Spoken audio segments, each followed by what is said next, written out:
What's going on, you guys? I know that the recent news of Jon Gruden has been announced. It was announced, I think, really early, actually. They're going to do it later this week. So, Jon Gruden is the Raiders head coach for the first time in, oh gosh, 17 years? 16 years? It's been that damn long. It's pretty amazing. The guy holds the ESPN booth and ESPN football commentary for almost a decade after being fired by the Tampa Bay Buccaneers. I mean, he's been around the game. I'll give credit where credit's due there. He's not 100% rusty, but being a TV analyst is a lot easier than doing stuff and actually being the coach again. I mean, I know people do this usually a year or two after they're fired, especially when they get paid to not coach. I mean, look at how much Chip Kelly got paid for not coaching the team owned by Jed York last year, and Jim Tomsula, he's still getting paid. So, yeah, the Jon Gruden, this is an investment hire, okay? I'm still just on the fence. I don't know what to think because he hasn't won a damn game yet, okay? Mark Davis is doing this, obviously, to get the splash, the big hire, and in a lot of ways bring some credibility. I don't know, the coach numbers, and it's not my money. People will say, yeah, it's excessive, and yeah, I agree it's excessive. I mean, yeah, what has the guy done in the last 10 years?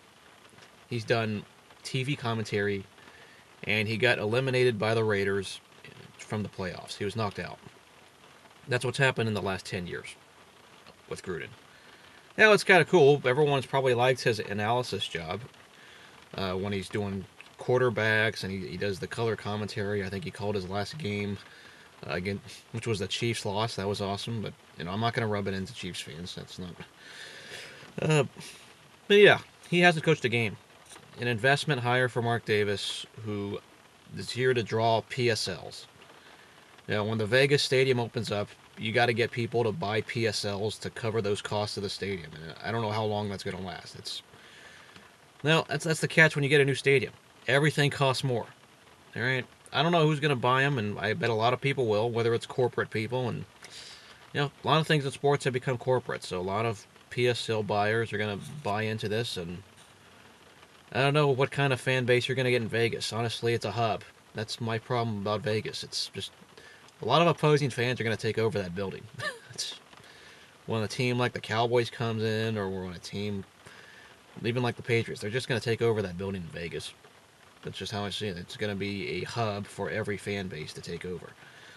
So either way, PSLs are going to be sold, and that $100 million will pay for itself when everyone buys the PSLs and buys their tickets. That's what this is designed to do. Similar thing happened to the team that's owned by Jed York. A guy named Jim Harbaugh was hired. Now that the Levi Stadium was in process for many years, but it helped speed up the process when Jim Harbaugh was hired and everyone bought in. I mean, that helped get Levi Stadium, and now that's a cash cow. Jed York makes a lot of money regardless of what the team does on the field.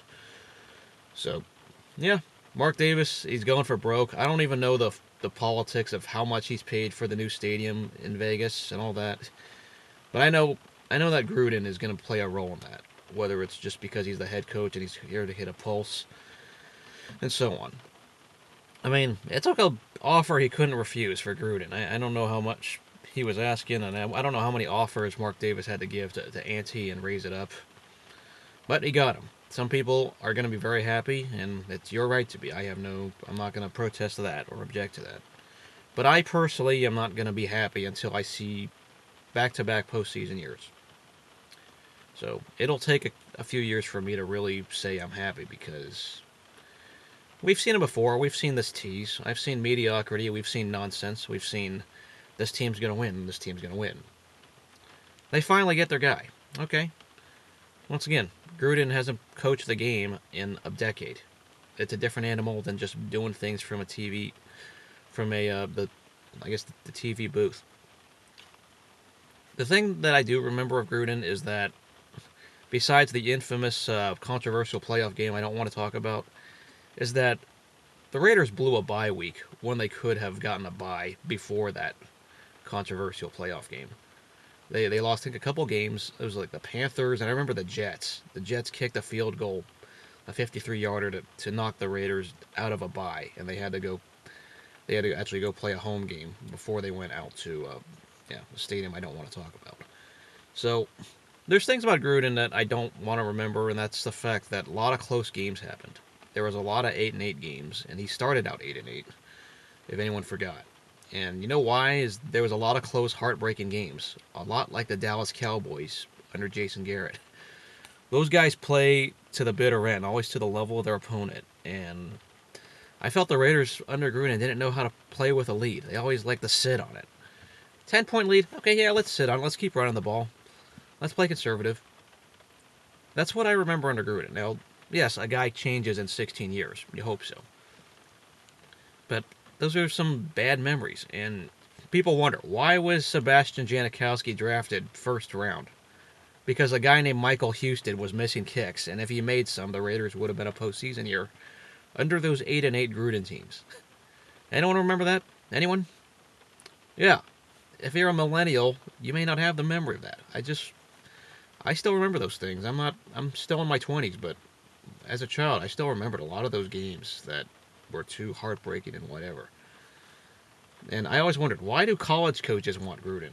I don't think he's done head coaching at the college level. A lot of people have wanted him and all this and that, but people were going to bring up the narrative, and okay, he's making up for his father's mistake. We know when Al Davis traded Gruden, or really, it was obviously more Gruden wanting to go to Tampa. The Raiders just had to get compensation. I forgot that whole story, but yeah, to me, Gruden gets very minimal credit for that Super Bowl with Tony Dungy's team. It's very similar to how Barry Switzer took over the Dallas Cowboys under Jimmy Johnson. Some coaches get in a good situation, and Gruden did that. I mean, there's reasons why Tim Brown talks in the Super Bowl. He talks about how everybody knew the plays, and he draws a lot of conspiracy there, and he's bitter over that loss, as with Jerry Rice and others. So, once again, time will tell. All right, well, the only thing we know is that Gruden won't be fired after 2 years, whether they fail or not. It would take a lot to eat that kind of contract. They're already paying Del Rio for what, 3-4 years, I think. So, yeah, welcome back, Gruden. I'm still not sure what to think. It's just one of those things where time will tell whether it's a good hire or not, as with almost any coaching hire.